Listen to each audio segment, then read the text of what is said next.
నమస్తే. ప్రొద్దుటూరులోని రాజుపాలెం మండలం ex ZPTC మనతో ఉన్నారు భాస్కర్ గారు. ఆయనతో ప్రచారం ఎలా జరుగుతుంది ఏంటి అనే విషయాలు అడిగి తెలుసుకుందాం. హలో అండి. నమస్తే అమ్మా. నమస్తే. ఎలా జరుగుతుంది ప్రచారం? బ్రహ్మాండం జరుగుతుందమ్మా. ఎలక్షన్స్కు రెండు పార్టీలు బాగా జరుగుతున్నాయి. కాకపోతే తెలుగుదేశం పార్టీకి ప్రజల మద్దతు అయితే బాగుంది. రాజుపాలెం మండలంలో ఎలాంటి అభివృద్ధి పనులు జరిగాయి ఈ 5 ఏళ్లలో? మరి రాజుపాలెం మండలానికి సంబంధించి అయితే ఎటువంటి ఎమ్మెల్యే నిధులు అయితే ఇచ్చినట్టు నాకైతే దాఖలాలు కనపడలేదు. ఒకవేళ మండలానికి సంబంధించి మండల పరిషత్ నుంచి వచ్చిన గ్రాంట్లు కూడా కొన్ని ఆయన క్యాన్సిల్ చేయడం జరిగింది. సపోజ్ నేను వెళ్ళాల కుమ్మరపల్లి పంచాయతీలో ఉన్నప్పుడు అక్కడ రోడ్లు మండలానికి సంబంధించి ఎంపీటీసీలకు ఇచ్చినారు. సో అక్కడ బురద గుంటలు అట్లా మా పల్లెలకు సంబంధించి ఉన్నప్పుడు అక్కడ మేము ఇసుక శాండ్ అన్ని తోరి అంటే గ్రామ పంచాయతీ ఎట్లా తీర్మానం చేసి అదేవిధంగా మండలంలో తీర్మానం చేసిన పనులే ఆయన క్యాన్సిల్ చేయించినాడు. సో వెళ్ళాలా అనేది రాజుపాలెం మండలంలో పుణ్యక్షేత్రం. అటువంటి చోట అంటే ఆ ఏరియాకంతా వాటర్ సోర్స్ అంతా వెళ్ళాల దగ్గర ఉంది. కుందు నది నుంచి అక్కడికి అన్ని పల్లెలకు వెళ్తారు. అక్కడ నేను మామూలుగా ఆర్డబ్ల్యూఎస్ వాళ్ళతో ఆ గ్రాంట్ శాంక్షన్ చేయించుకునేమాట. ముందు టెండర్ అంటే ప్రభుత్వం వచ్చిన తర్వాత చేస్తే ఆ గ్రాంట్లను కూడా ఎమ్మెల్యే గారు క్యాన్సిల్ చేయించాను. అభివృద్ధి చేయించినానని ఆయన చెప్తానంటే అది విచిత్రమే. ఎందుకంటే పెద్దలు ఎవరో మన ఆయన చెప్పినట్టు అల్పుడెప్పుడు పలుకు ఆడంబరంగా ఉండు సజ్జనుడు పలుకు అని ఆయన అన్ని అబద్ధాల మాటలు మాత్రం బ్రహ్మాండంగా చెప్తాడు. నేను ఫలానా ఊళ్ళో క్యాన్సిల్ చేయించాను శాంక్షన్ చేయించినాను నేను ఈ ఊరికి అనేంత ధైర్యం అయితే అభివృద్ధి చేసినానని ఆయన గుండె మీద చేసుకొని చెప్పేంత ధైర్యం ఎమ్మెల్యేకి లేదని నేను ఈ సభకు తెలుసా. మీరు ఇలా అంటున్నారు కదా, మరి జనాలు 2 సార్లు ఎందుకు ఆయన గెలిపించారు? ఆయన పాజిటివ్గా చేయకపోతే పనులు చేయకపోతే?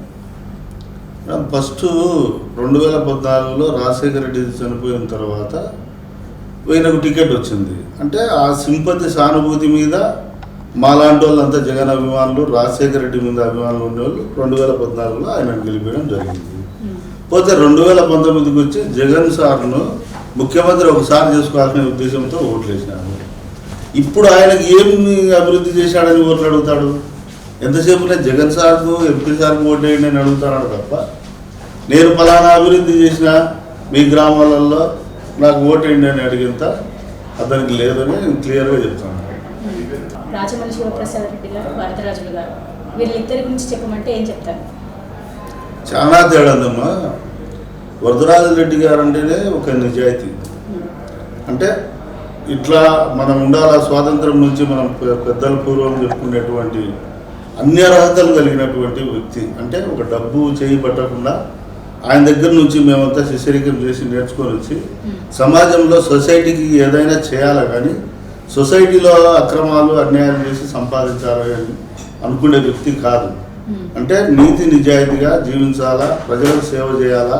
రాజకీయం అంటే రాక్షసంగా జీవించడం కాదు, నలుగురికి చేతనైన సహాయం చేయాలనేటువంటి వ్యక్తిత్వం కలిగిన వాడు వరదరాజు రెడ్డి. ఈయన వచ్చిన తర్వాత ఈ శాండ్ నుంచి ఇసుకే కాదు, గుట్కా కాదు, మట్కా కాదు, ఫలానాని లేకుండా రాజమౌళి ప్రతిదానికి ఇతనే ప్రాతినిధ్యం వహిస్తున్నాడనే చెడ్డ పేరు పొద్దుటూరు ప్రజలందరికీ తెలుసు. కాబట్టి ఆయనను ఈయన కంపారిజన్ చేసుకుంటే ఈరోజు 82 వయసులో కూడా వరదరాజు రెడ్డి కావాలని పొద్దుటూరు ప్రజలు కోరుకుంటా ఉన్నారంటే ఇంకా దీన్ని బట్టి మీకేమర్థమవుతుంది? మరి ఈరోజు ఆయన ఏజ్కు తగినట్టు నేను 3వ హ్యాట్రిక్ చేస్తాను అని గొప్పగా చెప్పుకుంటున్నాడే కానీ ఇట్లాంటి వ్యక్తికి ప్రజలు సపోర్ట్ చేస్తున్నారు కదా. నేనేం తప్పు చేసినాను, నేను కూడా సక్రమంగా చేయాలని మరి ఈరోజు పార్టీలో కొన్నిరెడ్డి శివచంద్రాన్ని కానీ ఎక్స్ జెడ్పీటీసీ నన్ను కానీ కౌన్సిలర్లను కానీ మరి అందరి పొద్దుటూరులో ఈ వైపుకి ఎందుకు వస్తున్నారు? తెలుగుదేశం వైపు అంతా మరి అభివృద్ధి చేసి ఉంటే రాజమౌళి వైపు ఉండాలి కదా వీళ్ళంతా. మరి వీళ్ళంతా తప్పుడోళ్ళ? రాజమౌళి తప్పుడోడా? వరదరాజు రెడ్డి తప్పుడోడా?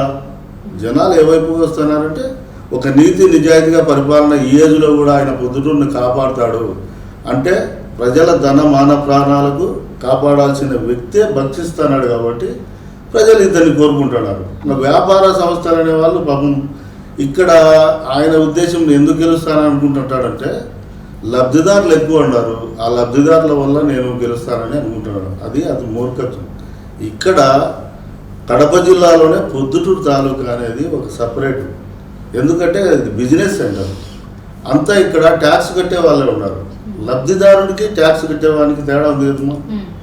కాబట్టి ఇక్కడ ఉన్న వాళ్ళు ఎడ్యుకేషన్ పీపుల్. సో ఇక్కడ బీసీ ప్రజలు ఎక్కువ ఉన్నారు.